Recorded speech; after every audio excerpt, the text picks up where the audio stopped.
The phone rang at 7:12 a.m., that gray hour when the city hasn't decided whether it's waking up or giving up.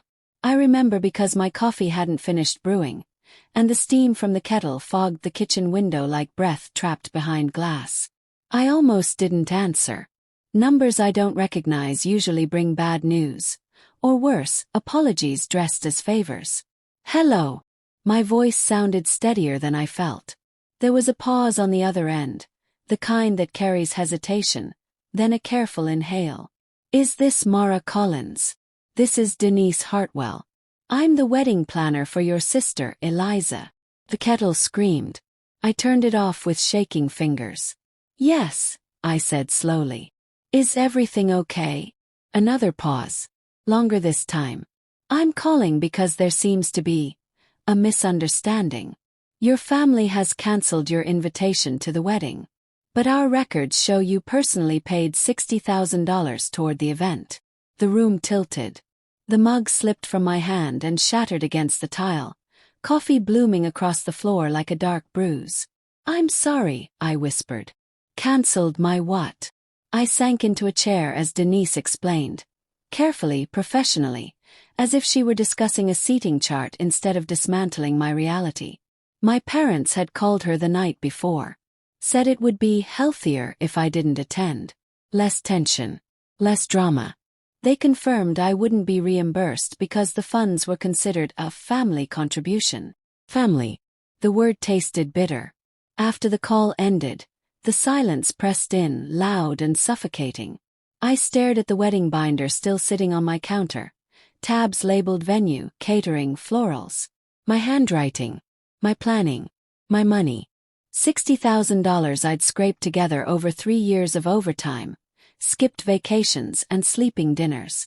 All because Eliza had cried one night, mascara streaking her cheeks, whispering that she deserved one perfect day. I believed her. Growing up, Eliza was the golden girl. Effortless, soft-spoken, fragile in a way that demanded protection.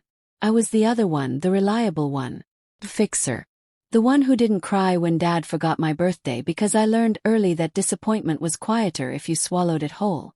When Eliza got engaged, my parents looked at me across the dinner table with matching smiles that didn't reach their eyes. You're so good with logistics, Mom said. And you're not married yet. You understand sacrifice. I said yes before they finished the sentence. I told myself it was temporary. That once the wedding was over, I'd finally focus on myself. Maybe take that promotion. Maybe breathe. Instead, here I was. Uninvited to the day I built. I spent the morning pacing, replaying memories I hadn't questioned before. Eliza insisting I put deposits in my name, for convenience. Mom brushing off my concerns with, "Don't be so sensitive." Dad reminding me that family didn't keep score. Around noon my phone buzzed. Text from Eliza.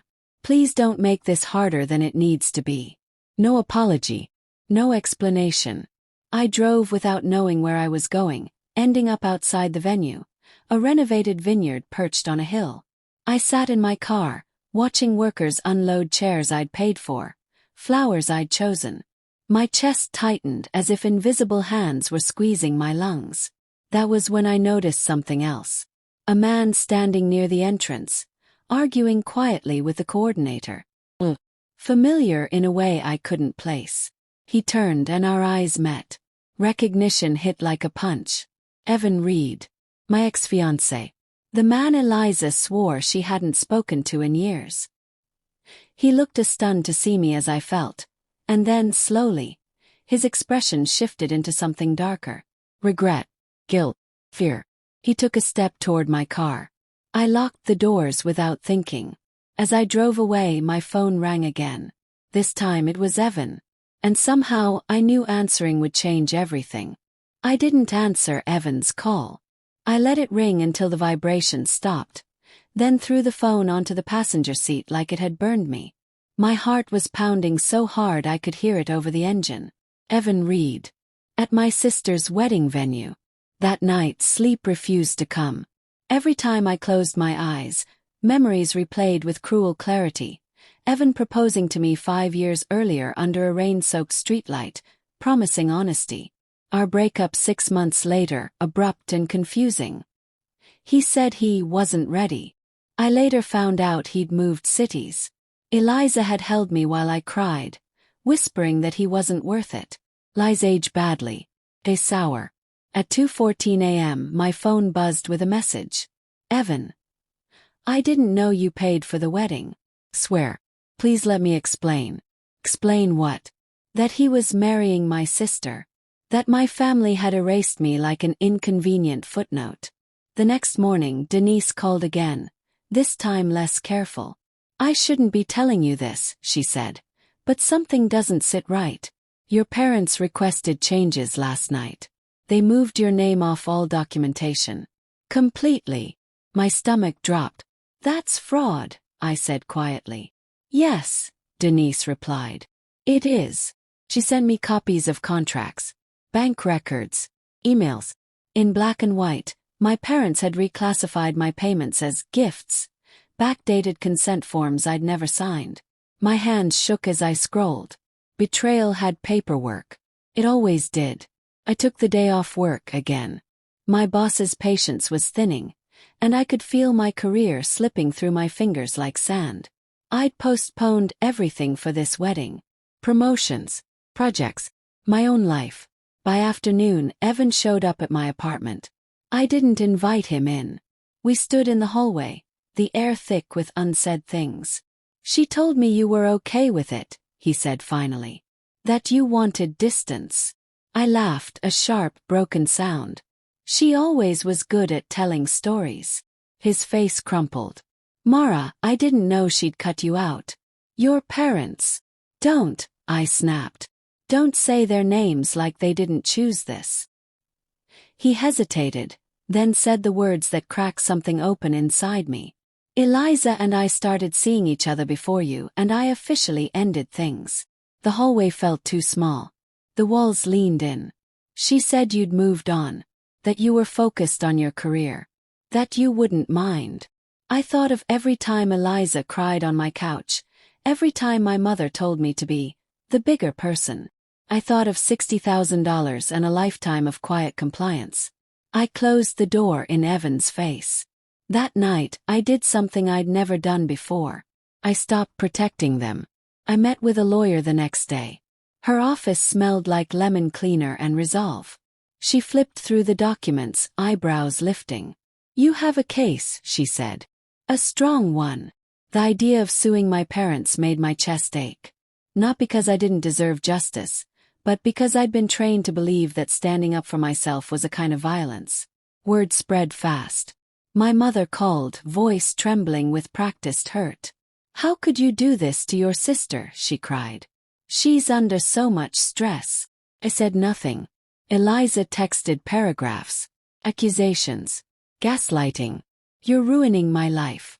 I stared at the screen and felt something unfamiliar settle in my bones. 2 days before the wedding, my lawyer filed an injunction. The venue froze accounts. Vendors demanded clarification. Chaos bloomed. And then Denise called one last time.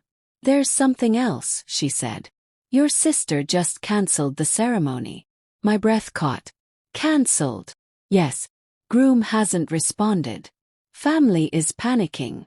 I hung up and sat in the silence, heart racing. Because if Eliza's wedding was falling apart, I knew she'd come for me next. Eliza showed up at my door the morning her wedding was supposed to happen. She looked smaller without the spotlight. No makeup. Hair pulled back too tight. Her eyes were red but dry. Eliza never cried when tears wouldn't benefit her. You've made your point, she said, stepping inside without waiting for permission. Now stop. I studied her like a stranger. For the first time I saw the pattern clearly. The way she leaned on others, drained them, then blamed them for being empty. You lied, I said. You stole.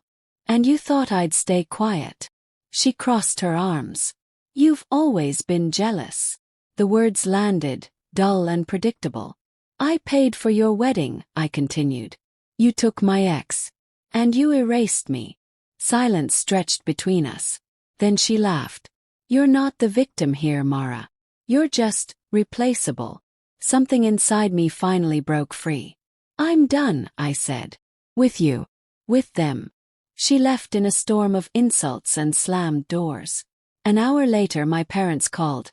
Rage first, then bargaining, then tears. I didn't answer. Weeks passed. The lawsuit settled quietly. I got my money back, every dollar. My parents stopped calling. Eliza moved cities. Evan sent one final apology I never replied to. I took the promotion I'd delayed. Moved into a new apartment with windows that caught the morning light. I started therapy. I learned that love without respect is just obligation wearing perfume. One evening, months later, I received a message from Denise. I just wanted to say, you were right to fight. Hope you're happy. I stood by the window, watching the city breathe. For the first time, I wasn't the fixer. I wasn't the sacrifice. I was the woman who walked away. And somewhere deep down, I knew this wasn't the end of my story. It was the first chapter I'd written for myself.